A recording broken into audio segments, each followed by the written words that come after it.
On this Thursday morning, and we hear it over and over again, right? It's the most wonderful time of the year. That is not necessarily the case for people who are struggling, whether it's the loss of a loved one, loss of a job, just isolation. Yeah, it can be a really tough time of year, in fact. So joining us this morning to talk about how we can cope through all of this, Ashley Bernardi, author of Authentic Power, Give Yourself Permission to Feel. Ashley, good morning. Hi, Bill and Liz. Thank you so much for having me today. Absolutely. So, we want to start. This is really, I feel like this must be a topic close to your heart because you had to learn how to cope after a pretty traumatic experience when you were just 11 years old. Can you talk about that? Yes, absolutely. So when I was 11 years old, my father, who was an Army colonel, died suddenly of a sudden death heart attack while I was home with my mom and sister. And we did try to save his life. I ran to call 911 and get help. My sister, who was 9 years old, gave him CPR, as did my mom. And we learned that, no matter what, he was going to pass away. His heart was 90% blocked. But from there, it was just a shock as a child to have that trauma and then to grieve the loss of a father. And it's something that I just didn't want to deal with. So I didn't. I ignored those feelings of trauma and grief for a very, very long time.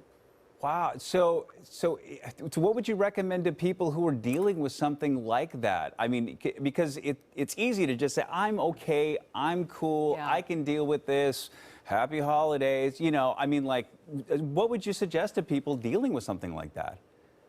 That's such a great question, Bill. And for so long, I lived with that mask of strength, thinking that I needed to put out to the world that I was actually okay. And I can empathize with so many people who feel like they need to do that on social media and elsewhere. And I'll say the first thing is get professional help. I know it feels scary and vulnerable and very isolating and alone when you're experiencing feelings of grief, of trauma, of loneliness, of isolation, but you don't need to do it alone. Reach out to your doctor. Find psychologists, psychiatrists, therapists. There are so many healing modalities out there, but the first thing I'll recommend is get professional help. And if you're scared to do that, write down how you're feeling and take that to your doctor. Start there, because sometimes it's easier to write it than it is to actually verbalize how you're feeling. I mean, that's really good advice, especially when we talk about not just the holidays, which can make people feel alone anyway, especially if you don't have a big family or something like that. And then on top of it, we're talking about a pandemic, which has made people feel even more isolated. I mean, what can we do, to maybe watch out for our friends and family? I mean, how can we tell if someone we love is struggling? So, and I can say this based on my own experiences, if you are struggling, I know how lonely it can feel and how isolating it can feel.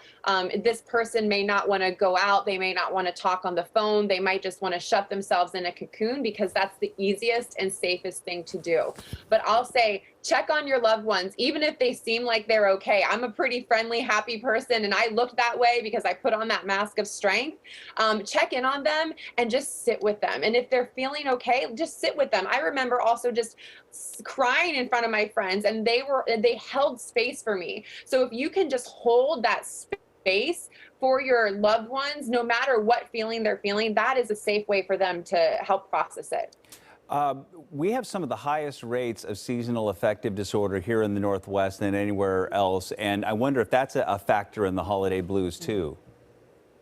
Oh, I'm sure absolutely seasonal affective disorder would contribute to that and make it worse. But I will say this, there are things that you can do to cope. And when I was in my deepest and darkest days of depression, I actually created a coping sheet. So for all of your viewers out there, it's so simple. You can get a white piece of paper, get all of your favorite colors and crayons, and no, this is not just something for kids, it's something for adults that I do and I've done and I still do. And I would write down all my favorite things that I love to do that would lift my mood. And that looks different for everyone. But for me, it's like I love to light candles, do yoga, meditate, take a bath, listen to classical music, paint a picture. So write that all down, put it on something very colorful, and then put it on your fridge because you're going to eat. So you're going to walk by your coping sheet almost every day. And you have those constant reminders as something of your favorite things to do that will help carry you out of the dark. I love that. I love that idea. Yeah, and then maybe go do one of those things. That would be even more awesome. Yeah. Ashley Bernardi, great stuff. Thank you so much. Thank you, Bill and Liz. Great to be with you today. Yeah, good to have you too. And happy holidays.